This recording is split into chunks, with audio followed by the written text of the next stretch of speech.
Dear students, अस्सलाम वालेकुम। Online classes के सिलसिले में आज हमारा लेक्चर नंबर 44 है। इस लेक्चर में जो आज हम पढ़ने जा रहे हैं वो है मल्टीपल कंडीशंस। यानी इससे पहले जो हमने लेक्चर पढ़ा उसमें ऐसे हुआ कि आपको अगर एक प्रोग्राम के अंदर दो ही कंडीशन होती थी, ये इफ़ कंडीशन और एक एल्स कंडीशन। मतलब इफ़ के अंदर आप कंडीशन लगाते थे और अगर वो ट्रू है तो इफ़ ही चलती थी, और अगर वो फॉल्स होती थी तो फिर इफ़ की बजाय एल्स चलती थी। तो इसे हम कहते हैं ये सिंपल इफ़ एल्स स्ट्रक्चर। लेकिन अगर एक से ज़्यादा 2, 3, 4, 5, 6 इतनी ज़्यादा कंडीशंस आ जाएं तो फिर सिर्फ इफ़ और एल्स से काम नहीं चलेगा, क्योंकि आपके पास फिर कंडीशन जो है वो दो नहीं है बल्कि दो से ज़्यादा हैं। तो ऐसे केस में हम क्या करेंगे, जब हमारे पास बहुत ज़्यादा चॉइसेस, ज़्यादा कंडीशंस आ जाएं तो फिर हम लगाते हैं if else if structure. If और एल्स इफ़ स्ट्रक्चर ये क्या होता है, ये किस तरीके से काम करता है, इसके लिए हम एग्ज़ाम्पल करेंगे 11.9। और ये एग्ज़ाम्पल जो है वो हमें क्लियर कर देगी कि इफ़ एल्स इफ़ किस तरीके से काम करता है। ठीक है, हम यहाँ पे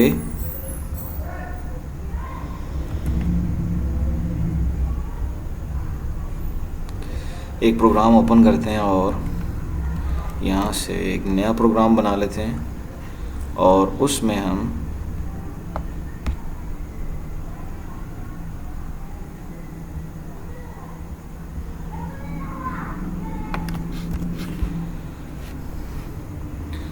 देखते हैं कि किस तरीके से इफ़ एल्स इफ़ काम करती है। प्रोग्राम ये है कि आपने एक ऐसा प्रोग्राम बनाना है जो यूज़र से input a number from user से एक नंबर ले ले और फिर ये बताया कि ये नंबर पॉजिटिव है, नेगेटिव है या ज़ीरो है।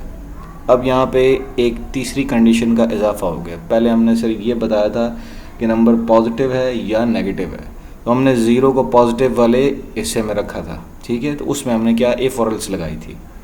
लेकिन अब कंडीशंस दो से ज़्यादा हो गई हैं, बल्कि तीन हो गई हैं। तो उसमें हमने पहले चेक करना है ग्रेटर देन ज़ीरो, चेक करना है लेस देन ज़ीरो और फिर चेक करना है इक्वल टू ज़ीरो।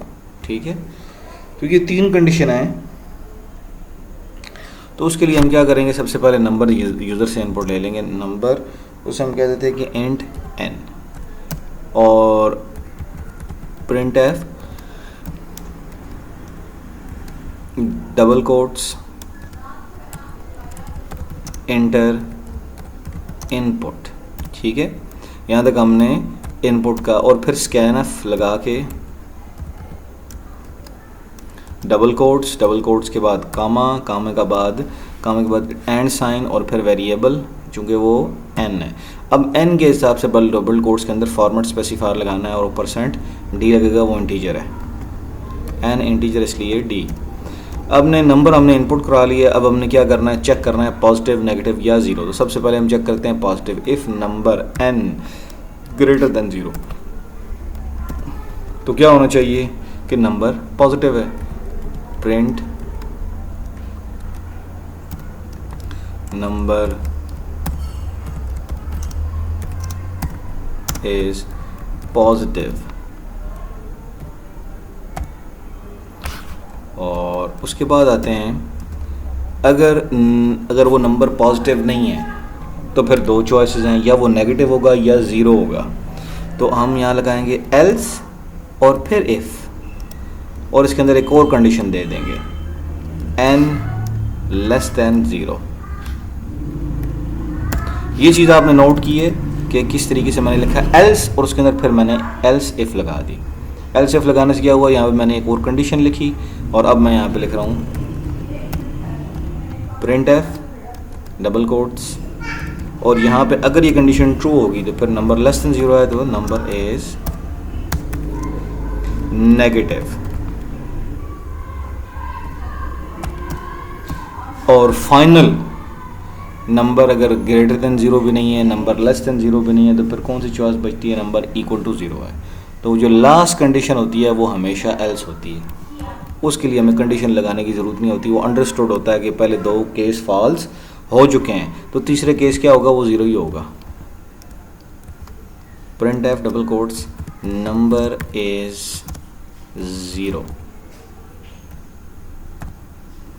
तो यहाँ आपने अब ये देखा है कि सबसे पहले हमने क्या लगाया, इफ़ लगाया है, इफ़ के अंदर कंडीशन चेक की, उसके बाद फिर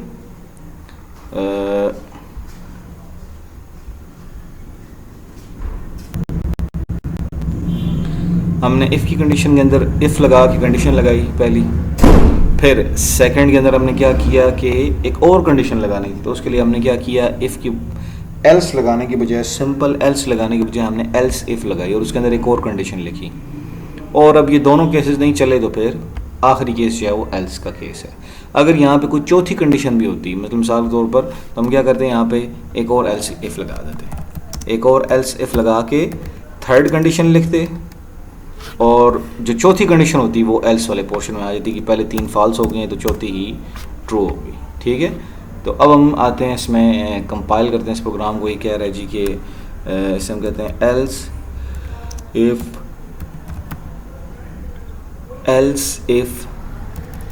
ये इफ़ एल्स इफ़ है, इफ़ एल्स इफ़, और ये प्रोग्राम कंपाइल हो गया। अब हम इसको एग्जीक्यूट करते हैं, रन करते हैं, और इसमें इनपुट, तो इनपुट मैं एंटर कर देता हूँ जी 20, नंबर इज़ पॉजिटिव।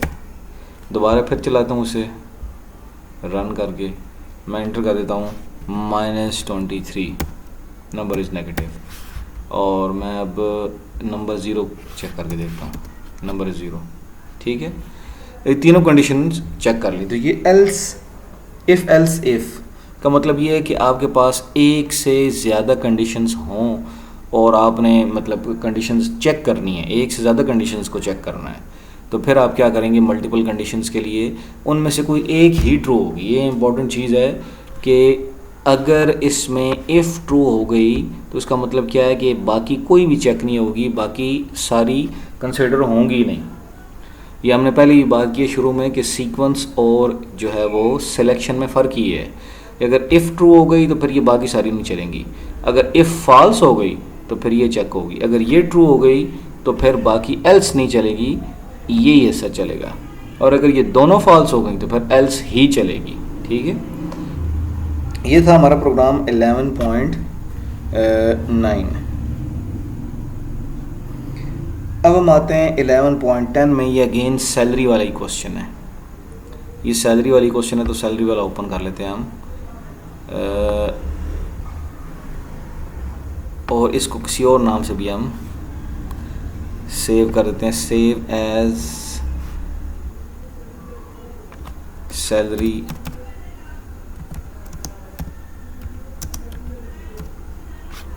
तो इसके अंदर कहा क्या जा रहा है कि एक ऐसा प्रोग्राम लिखें जो कि यूज़र से सैलरी ले। यहाँ पे हमने सैलरी इंपोर्ट करवानी है। अगर सैलरी 20,000 या उससे ज़्यादा है तो उस पे क्या करें, 7% डिडक्शन होगी, 7% डिडक्शन होगी। और अगर सैलरी 10,000 या उससे ज़्यादा है लेकिन 20,000 से कम है,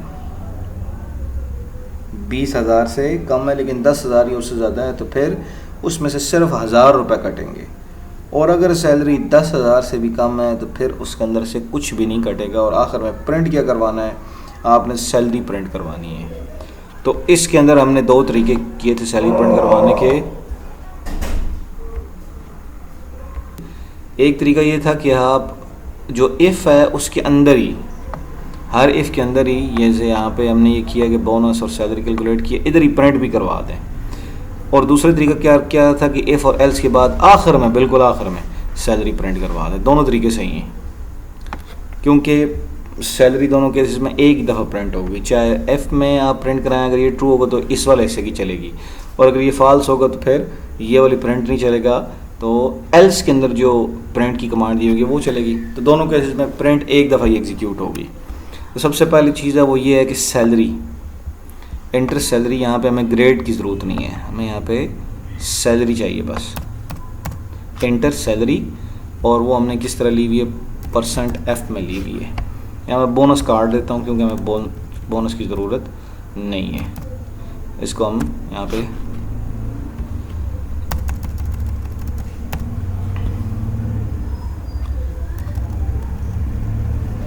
यहाँ हमने अब तक जो काम किया वो ये किया कि हमने सैलरी इंटर करवाई है। यहाँ पे अब सैलरी भी 2 दफ़ा लिखी हुई है तो 1 दफ़ा लिख देते हैं। अब देखें तो हमारा program scan F % double quotes में %f है और एंड सैलरी, सैलरी के हिसाब से यहाँ पे हमने %f लगाया है। अब अगर salary SAL sal greater than कह रहा है 20,000 या उससे ज़्यादा, 20,000 या ज़्यादा, तो उसमें ग्रेटर देन और इक्वल टू 20,000 भी शामिल है और उससे ज़्यादा भी शामिल है, तो ग्रेटर देन और इक्वल टू, ठीक है। तो यहाँ पे ग्रेटर देन इक्वल टू, तो उसमें आपने क्या करना है, डिडक्शन,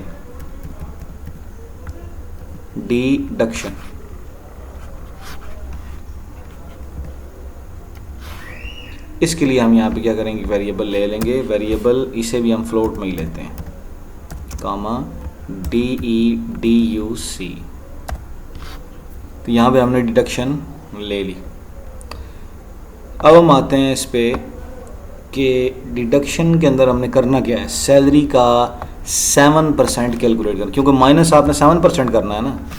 पहले हम बोनस ऐड कर रहे थे 50%, अब हमने डिडक्शन करनी है। डिडक्शन का मतलब है माइनस, तो माइनस के लिए पहले सैलरी का 7% कैलकुलेट होगा। 7% किस तरह कैलकुलेट होता है कि सैलरी अगर 10,000 है तो उसका 7% मल्टीप्लाई 7/100।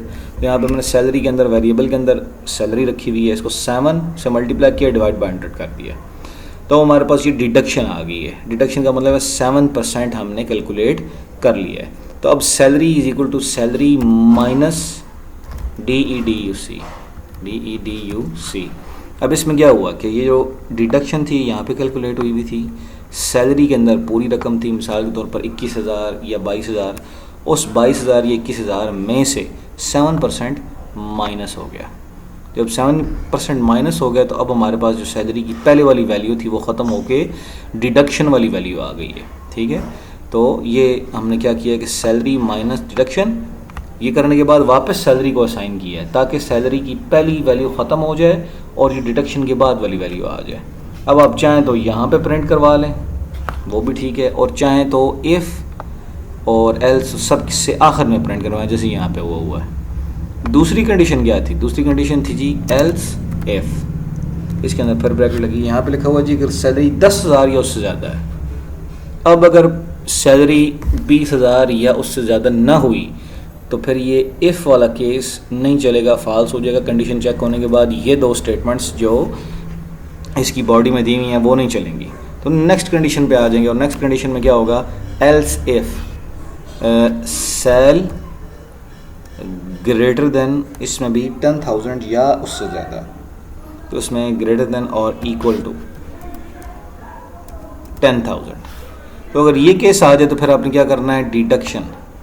यहाँ पे आसान केस है क्योंकि सिर्फ 1000 का आ गया है, तो आपको यहाँ पे बेशक ये ब्रैकेट्स भी आप ना लगाएं क्योंकि स्टेटमेंट जो है वो सिंगल है। बेशक आप ये ब्रैकेट ना लगाएं क्योंकि मैंने आपको बताया हुआ ये ब्रैकेट कब लगती हैं, जब एक से ज़्यादा स्टेटमेंट हो। यहाँ पे स्टेटमेंट एक ही स्टेटमेंट है तो इसलिए कोई इशू नहीं है। Salary is equal to salary minus, इस केस में क्या होगा, सिर्फ 1000 काटना है, तो ये हमने काट दिया, ठीक है। और फाइनल अगर ये दोनों कंडीशंस ना 20,000 से ज़्यादा है ना 10,000 से ज़्यादा है तो फिर क्या होगा, 10,000 से कम है, एल्स ये थर्ड केस है। और इस केस में क्या है, जस्ट सैलरी को कुछ भी नहीं करना है, उसके अंदर आपने सैलरी को छेड़ना ही नहीं है। तो एल्स के केस में आप बेशक सेल इक्वल टू सेल कर दें, जिस सिर्फ एक लाइन लिखने के लिए कि हमने कोई छेड़छाड़ नहीं की है बल्कि जैसी थी वैसी रख दी, तो सैलरी वापस सैलरी को असाइन हो जाएगी इससे। यानी एक ऐसी स्टेटमेंट है जिसका जिससे ना कोई फ़ायदा ना कोई नुकसान है। सैलरी की वैल्यू दोबारा सैलरी को मिल जाएगी, जितनी सैलरी होगी, मिसाल तो 10,000 से कम है, फॉर एग्ज़ाम्पल 9,000 है, तो 9,000 दोबारा फिर 9 सैलरी के अंदर आ जाएगा। पहले भी 9,000 पड़ा है, दोबारा फिर 9,000 आ जाएगा, इसलिए कोई फ़र्क नहीं पड़ेगा। ठीक है, हम और ये कंडीशन भी यही है कि जब 10,000 से कम है, यानी 20,000 से भी ज़्यादा नहीं, 10,000 से भी ज़्यादा नहीं, तो फिर 10,000 से कम है, तो उस केस में क्या है कि कुछ भी नहीं करना। तो कुछ ना करने के लिए हमने क्या किया, सैलरी के अंदर वापस सैलरी को स्टोर करवा दिए। ठीक है, खाली भी छोड़ दें तो भी खाली छोड़ना इसलिए नहीं है कि एल्स के अंदर कुछ ना कुछ स्टेटमेंट एक लिखनी पड़ती है, और यहाँ पे हम ये स्टेटमेंट लिखने पे इसलिए मजबूर हैं कि हमें कहा गया है कि कुछ भी नहीं करना। तो हमने यहाँ पे ये एक ऐसी डमी सी स्टेटमेंट लिख दी है जिससे हमें कोई मतलब उस तरह कोई ना फ़ायदा नुकसान नहीं हो रहा। अब जब ये तीनों स्टेटमेंट में से कोई इफ़ एल्स इन तीनों में से कोई एक एग्जीक्यूट हो जाएगी, तो उसके बाद हमने क्या करना है कि सैलरी को प्रिंट करवा देना है, the salary is percent F sal. तो जो भी कंडीशन ट्रू हुई होगी, मिसाल के तौर पर ये कंडीशन ट्रू हुई भी है, तो सैलरी में से 1,000 माइनस हो चुका होगा, और यहाँ पे जो प्रिंट होगा वो इसके हिसाब से प्रिंट होगा। यानी एल्स इफ़ में जो एल्स इफ़ ने जो सैलरी के अंदर चेंज की हुई होगी, वो चेंज यहाँ पे हमें प्रिंट होकर नज़र आ जाएगी। और अगर आप, मैंने आपको बताया कि आप चाहें तो ये सारा काम हर इफ़ एल्स के अंदर भी कर सकते हैं। प्रिंट ऑफ आप 3 लगा दें, पहला इफ़ के अंदर लगा दें, दूसरा एल्स इफ़ के अंदर लगा दें, तीसरा एल्स के अंदर लगा दें। और एक तरीकाकार ये है कि आप इन तीनों के अंदर ना लगाएं आखिर में, क्योंकि कंट्रोल इनके इस एल्स के बाद सब सारा कुछ चलने के बाद आखिरी गेट सी एच जो है ना कंट्रोल, वो इधर ही आएगा गेट सी एच से पहले, जहाँ पे प्रिंट एफ ने एग्जीक्यूट होना ही होना है। तो आपको एक प्रिंट एफ लगाना पड़ेगा, चाहे तो 3 लगा दें हर स्टेटमेंट के अंदर अंदर, चाहे तो इस तरह 1 लगा दें, और जिस तरह आपकी सोच है, दोनों तरीके सही हैं। और इसमें हम देखेंगे, रन करेंगे तो कह रहा है इंटर सैलरी एंड ग्रेड, ये हमें नहीं चाहिए, हमें सैलरी सिर्फ इनपुट करनी है। चेंज लेके आते हैं, इंटर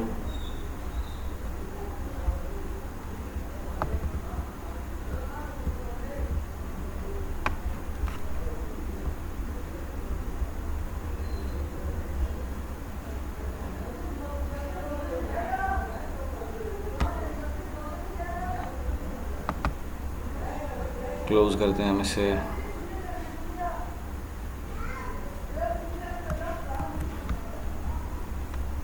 ओपन करते हैं, बंद क्लोज करके तो फिर ओपन करते हैं statement def,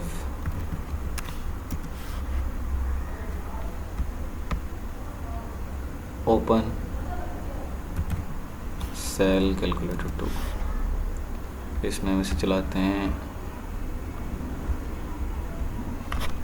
inter salary and grade. ये अजीब बात है, हमने तो यहाँ लिखा हुआ ही नहीं है ये, फिर ये क्यों कर रहा है ऐसे। इंटर सैलरी, इसको किसी और नाम से सेव करते हैं, हम रीनेम कर देते हैं, सेव एज, इसका नाम हम चेंज कर देते हैं, इसे थोड़ा सा प्रॉब्लम आ रही है तो हम इसका नाम कर देते हैं 11.10 अंडरस्कोर 10 कर देते हैं। अब इसे एग्जीक्यूट करते हैं, इंटर सैलरी। उस तरीके के सैलरी के नाम से 2 प्रोग्राम थे, तो ये कंपाइलर कंफ्यूज हो रहा था, मिक्स हो रहा था कि सैलरी, हालांकि नाम में फ़र्क था, लेकिन इसके बावजूद जब मैं सैलरी का प्रोग्राम चला रहा था तो वो पहले वाले जो प्रोग्राम उसने सेव किया हुआ था सैलरी कैलकुलेटर के नाम से, वो चला देता था। तो इसलिए मैंने नाम में ज़रा फ़र्क ज़्यादा रख दिया है ताकि वो कन्फ्यूजन ख़त्म हो जाए। आपके भी प्रोग्राम में अगर इस तरह का इशू आए तो आप नाम चेंज कर दिया करें, नाम चेंज करने से प्रॉब्लम ख़त्म हो जाएगी। इंटर जो सैलरी, मैं इसे एंटर कर रहा हूँ जी 15,000। अब 15,000 कौन सा केस है? सेकंड वाला केस है। सेकंड वाला केस क्या है कि सैलरी 20,000 से कम है, 10,000 से ज़्यादा है, तो उस केस में 1,000 माइनस करना है, तो ये 14,000 हो जाएगी। ये देख लें, ठीक है। तो ये प्रोग्राम हमने मल्टीपल इफ़ एल्स इफ़ लगा के सॉल्व किया है। तो इंशाल्लाह नेक्स्ट प्रोग्राम में फिर मुलाकात होगी, तब तक के लिए अल्लाह हाफ़िज़।